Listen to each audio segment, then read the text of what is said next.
नमस्कार दोस्तों, आज हम आपको 20 मार्च 2024 रात के मुख्य समाचार प्रस्तुत करेंगे।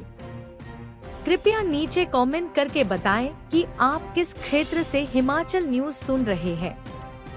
हिमाचल के विकास, पर्यटन और सामाजिक क्षेत्र की ताज़ा जानकारी के लिए हमारे चैनल को सब्सक्राइब करें और अपडेट के लिए हमें फॉलो करें। अपने समाचार वीडियो हमारे साथ साझा करें, चाहे वह स्थानीय घटनाएं हों, दिलचस्प कहानियां हों या कुछ भी रोमांचक हो, हम जानना चाहते हैं। बेझिझक अपने वीडियो लिंक छोड़ें या हमें टैग करें। आइए जुड़े रहें और उन कहानियों को साझा करें जो मायने रखती हैं। समाचार नंबर 1। कांग्रेस को खोजे नहीं मिल रहे प्रत्याशी, हर बड़े नेता कर रहे हैं चुनाव से किनारा। जयराम ठाकुर। पूर्व मुख्यमंत्री एवं नेता प्रतिपक्ष जयराम ठाकुर ने कहा कि प्रधानमंत्री नरेंद्र मोदी को मिल रहे जनसमर्थन से पूरे देश में विपक्ष हैरान है। गठबंधन करने के बाद भी कांग्रेस समेत सभी दलों के बड़े नेता मैदान में उतरने से भाग रहे हैं।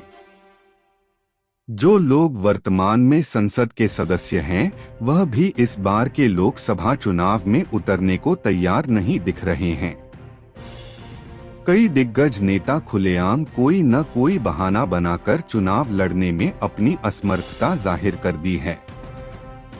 कांग्रेस आलाकमान द्वारा चुनाव लड़ने के लिए दबाव देने पर प्रेस कॉन्फ्रेंस बुलाकर मीडिया के बीच जाकर सफाई दे रहे हैं। पूरे देश कांग्रेस समेत पूरे विपक्ष का यही हाल है। नेता प्रतिपक्ष ने कहा कि आज देश भर के बड़े और दावर नेता भाजपा में शामिल होना चाहते हैं। वह प्रधानमंत्री नरेंद्र मोदी की जनहितैषी नीतियों से प्रभावित होकर देश के विकास में के लिए उनके साथ काम करना चाहते हैं। उन्होंने कहा कि आज कांग्रेस की स्थिति बहुत खराब है। इस देश के ज्यादातर राज्यों में कांग्रेस को इंडी गठबंधन के सहयोगी दल सीटें नहीं दे रहे हैं और जहां पर कोई सहयोगी नहीं है, वहां पर कांग्रेस के नेता स्वयं ही चुनाव से दूरी बना रहे हैं। उन्होंने कहा कि जिस तरफ से प्रधानमंत्री को देश के हर वर्ग का अपार जनसमर्थन एवं स्नेह मिल रहा है, उससे विपक्ष के लोगों को अपनी हार स्पष्ट नजर आ रही है। इसी कारण कांग्रेस के बड़े बड़े नेता प्रेस कॉन्फ्रेंस बुलाकर मीडिया के लोगों के बीच जाकर चुनाव न लड़ने के फैसले को जस्टिफाई कर रहे हैं। जयराम ठाकुर ने कहा कि देश के लोग प्रधानमंत्री की निर्धारित समय पर योजनाओं के लोकार्पण की राजनीति पर भरोसा करते हैं, इसलिए उन्हें अपना जन समर्थन दे रहे हैं। लोगों के बीच रह रहे नेताओं को यह स्पष्ट है कि चुनाव में नरेंद्र मोदी ही लोगों की एकमात्र पसंद है। इसलिए कांग्रेस के नेता चुनाव से दूर रहने में ही अपनी भलाई समझ रहे हैं। जयराम ठाकुर ने कहा कि प्रधानमंत्री नरेंद्र मोदी ने देश के लोगों के साथ जो भी वादा किया था उसे पूरा करके दिखाया है। देश की राजनीतिक संस्कृति बदली है। उन्होंने पॉलिटिक्स को परफॉर्मेंस बेस्ड बनाया है। विपक्षी दलों की राजनीति हमेशा विकास कार्यों को अटकाने, भटकाने और लटकाने की रही है, लेकिन नरेंद्र मोदी ने विकास कार्यों को तय समय में पूरा करके देशवासियों को सौंपने की जो परंपरा शुरू की, उसके कारण आज उन्हें भारत समेत पूरे विश्व में जन समर्थन मिल रहा है। ऐसा पहली बार हो रहा है जब नरेंद्र मोदी प्रधानमंत्री बने। यह हर भारतीय ही नहीं बल्कि विश्व समुदाय भी चाह रहा है। समाचार नंबर 2। हिमाचल में करवट बदलेगा मौसम, 22 से 24 मार्च तक बारिश और ओलावृष्टि का पूर्वानुमान। हिमाचल प्रदेश में पिछले 24 घंटों के दौरान मौसम और तापमान में कोई बदलाव नहीं हुआ। भारत मौसम विज्ञान विभाग (IMD) ने हालांकि 22 मार्च को पश्चिमी हिमालय क्षेत्र को प्रभावित करने वाला पश्चिमी विक्षोभ उठने का पूर्वानुमान जारी किया है। विभाग ने बताया कि इस दौरान हिमालय राज्य में न्यूनतम और अधिकतम तापमान में कोई बड़ा बदलाव नहीं हुआ। औसत न्यूनतम तापमान सामान्य रहा और अधिकतम तापमान औसत सामान्य से ऊपर रिकॉर्ड किया है। राज्य में केलांग जिले में सबसे कम न्यूनतम तापमान 0 से 4.6 डिग्री सेल्सियस नीचे रिकॉर्ड किया है और सबसे अधिक अधिकतम तापमान ऊना में 30.4 डिग्री सेल्सियस दर्ज किया है। कुछ स्थानों पर छिटपुट बारिश हुई। सुंदरनगर में सबसे अधिक 9.5 मिमी बारिश हुई और कुफरी में हल्का हिमपात हुआ। राज्य के शिमला, सुंदरनगर, भुंतर और कांगड़ा में गरज के साथ तूफान और सुंदरनगर में ओलावृष्टि हुई थी। यहाँ 21 मार्च से अगले 7 दिनों तक अलग अलग स्थानों पर बिजली और गरज के साथ तूफान और ओलावृष्टि होने के आसार जताए गए हैं। राज्य में 22 से 24 मार्च तक अलग अलग स्थानों पर बिजली कड़कने और ओलावृष्टि के साथ आंधी का अनुमान जताया गया है। ताजा पश्चिमी विक्षोभ के कारण राज्य में 23 मार्च की रात से अधिक बारिश और तूफान आने का अनुमान जताया गया है। तूफान के साथ बिजली गिरने और ओलावृष्टि भी हो सकती है। राज्य के नवीनतम मौसम अपडेट से अवगत रहना महत्वपूर्ण है, खासकर उन लोगों को जो इस दौरान हिमालयी राज्य में आने की योजना बना रहे हैं। समाचार नंबर 3। आपदा प्रभावितों को नहीं दी कोई आर्थिक सहायता, बागियों पर भाजपा खर्च रही करोड़ों। मुख्यमंत्री सुखविंदर सिंह सुक्खू ने कहा कि प्रदेश सरकार ने अपने सीमित संसाधनों से प्रदेश के 22,000 से अधिक आपदा प्रभावित परिवारों को बसाने का कार्य किया है। राज्य सरकार ने बिना केंद्र सरकार की सहायता के आपदा प्रभावितों के राहत एवं पुनर्वास के लिए 4,500 करोड़ रुपए के विशेष राहत पैकेज जारी किया, जिससे हजारों आपदा प्रभावितों की मदद हुई है। मुख्यमंत्री ने कहा कि भाजपा नेताओं को हिमाचल प्रदेश की जनता के सामने अपना योगदान बताना चाहिए। हिमाचल के भाजपा नेता केंद्रीय मदद मिलने में लगातार अड़ंगे लगाते रहे, जिसके चलते हिमाचल प्रदेश के आपदा प्रभावित परिवारों के लिए कोई भी विशेष पैकेज नहीं दिया गया है।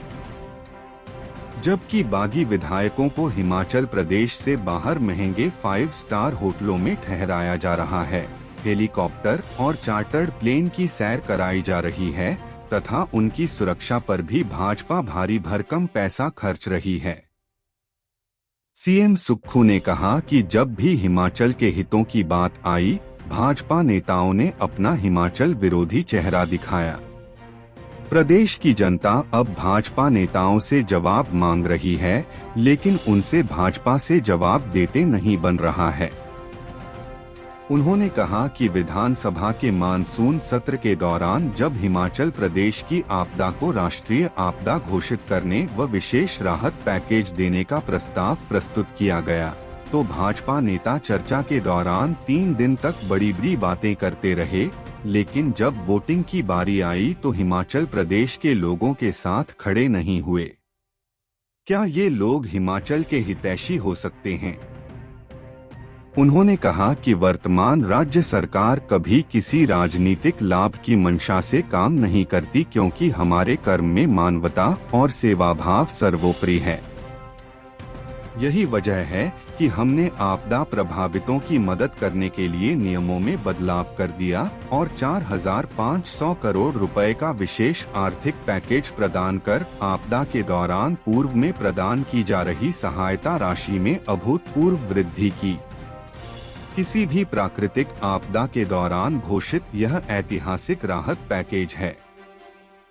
मुख्यमंत्री ने कहा कि मैं एक साधारण परिवार से निकलकर मुख्यमंत्री की कुर्सी पर पहुंचा हूं तथा आम आदमी के दर्द से अच्छी तरह वाकिफ हूं, इसलिए वर्तमान राज्य सरकार का हर फैसला जन कल्याण के लिए समर्पित है। उन्होंने कहा कि भाजपा सिर्फ राजनीति करती है, जबकि कांग्रेस सेवा भाव के साथ कार्य करने में विश्वास रखती है। उन्होंने कहा कि भाजपा के आचरण को प्रदेश की जनता अच्छी तरह से देख रखी है और आने वाले में जनता भाजपा को सबक सिखाएगी। समाचार नंबर 4। दूसरों को रोशन करने के लिए खुद फना हो गए।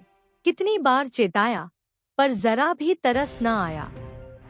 जिला कांगड़ा के अधीन हल्दून घाटी के करीबन 21,000 परिवारों ने अपनी उपजाऊ जमीन व घरों का पौंग बांध निर्माण के लिए हंसते हंसते बलिदान दे दिया, लेकिन विस्थापित हुए परिवारों को अब तक जमीनें नहीं मिल पाई हैं। मात्र 2,538 परिवारों को ही समझौते के अनुसार श्रीगंगानगर में जमीन मिल पाई है, जबकि अन्य आज भी इसके लिए लड़ाई लड़ रहे हैं। केंद्र व प्रदेश की सरकारें विस्थापितों को हरी भरी जमीनों के बदले पाकिस्तान बॉर्डर के साथ लगती रेतीली जमीनें देकर विस्थापितों के हितों से कुठाराघात कर रही हैं। विस्थापितों को ऐसी जगह जमीन दी जा रही है जहां न तो सड़क है और न ही बिजली पानी की कोई सुविधा। कॉलेज स्कूल भी दूर दूर तक नहीं है।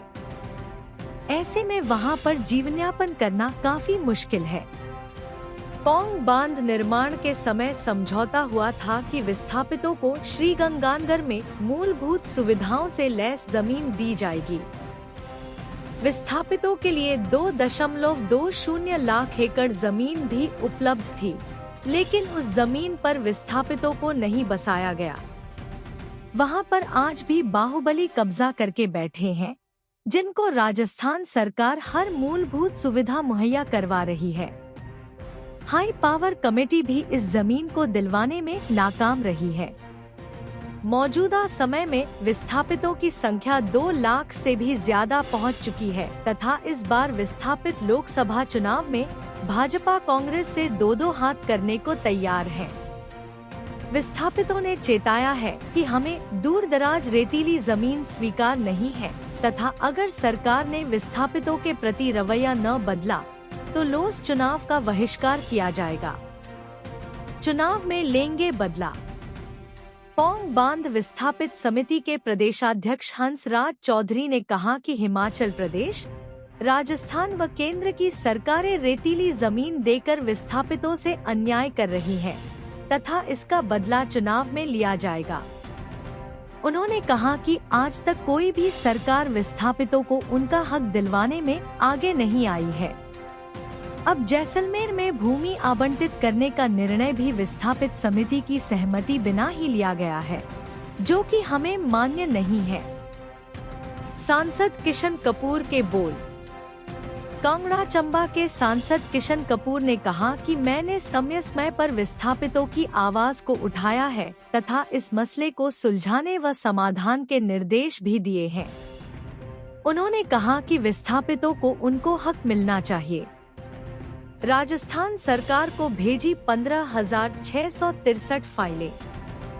इस बारे में राहत एवं पुनर्वास कार्यालय राजा का तालाब के उपायुक्त संजय धीमान ने कहा कि भू आवंटन की 15,663 फाइलें राजस्थान सरकार को भेजी जा चुकी है। मुआवजा का मामला सरकार के ध्यान में लाया जाएगा। हम अपने राज्य के विकास में योगदान देने में गर्व महसूस करते हैं और हमें उम्मीद है कि आने वाले दिनों में हमें और भी अच्छी खबरें मिलेंगी। इन खबरों को अधिक लोगों तक पहुंचाने के लिए कृपया हमारा कंटेंट शेयर करें, हमारे चैनल को सब्सक्राइब करें और अपडेट के लिए हमें फॉलो करें। इसके अलावा बेझिझक अपने विचार कमेंट्स में शेयर करें। आपका सहयोग हमें और भी बेहतर काम करने में मदद करेगा। धन्यवाद।